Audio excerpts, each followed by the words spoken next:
Everybody, how are you all? I hope you are doing great. इस video में हम लोग chapter 13 blood and circulation zoology second semester का एक important topic का वन शॉट देखेंगे।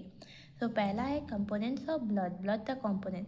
तो ब्लड एक फ्लूइड कनेक्टिव टिश्यू होता है consisting of two main parts, जिसमें दो मेन पार्ट्स होते हैं। पहला पार्ट होता है प्लाज्मा। प्लाज्मा 55% होता है।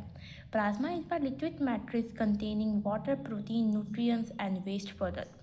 प्लाज्मा में लिक्विड मैट्रिक्स होता है कंटेनिंग वाटर, प्रोटीन, इसमें वाटर के प्रोटीन्स होते हैं, कई सारे न्यूट्रिएंट्स होते हैं और वेस्ट प्रोडक्ट भी होते हैं। फिर दूसरा है फॉर्म्ड एलिमेंट 45% सेलुलर कंपोनेंट, यानी 45% सेलुलर कंपोनेंट्स ब्लड में पाए जाते हैं। तो उसमें पहला है इरेथ्रोसाइट, जिसे आरबीसी कहते हैं। ये बाइकॉन्केव डिस्क शेप सेल होता है, इसमें न्यूक्लियस नहीं होता। इसमें हीमोग्लोबिन होता है क्योंकि इसको O2 तक ऑक्सीजन तक ट्रांसपोर्ट करना होता है और ये 120 दिन तक जिंदा रहता है। फिर ल्यूकोसाइट, जिसे WBC कहते हैं, वाइट ब्लड सेल्स कहते हैं।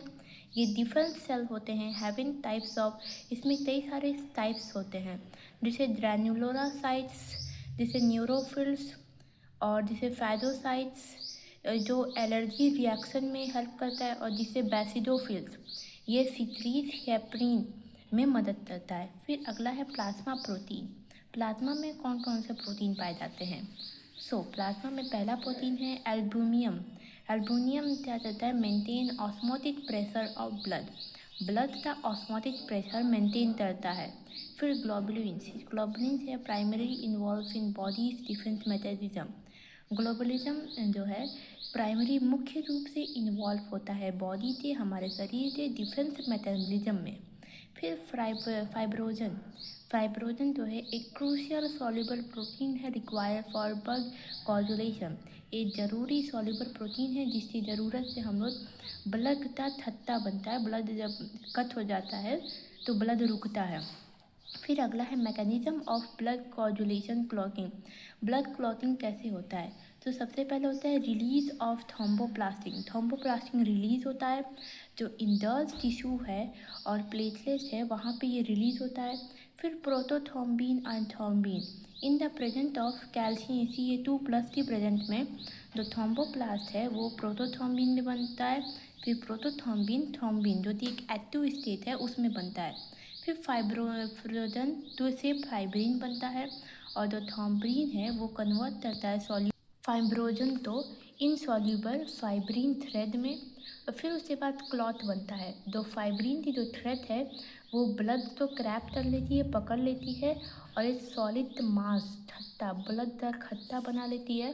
फिर पांचवा है blood group ABO system, based on the presence of end of absence of specific antigen A and B on surface.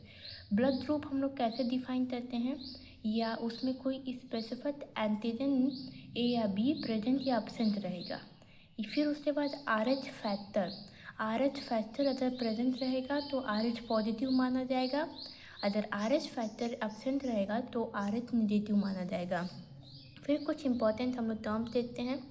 फिर है हीमेटोपोइएसिस, ये है formation of blood cell form होता है ऑकरिंग इन बोन मैरो में। फिर अगला है phagocytosis. WBC engulf and destroy bacteria. WBC अपने अंदर बैक्टीरिया को लेता है और फिर उसे डिस्ट्रॉय करता है। फिर सीरम क्या है? Plasma without clotting factor. अगर प्लाज्मा जो है वो उससे क्लॉटिंग फैक्टर तो हटा दिया जाए तो वो सीरम बन जाएगा।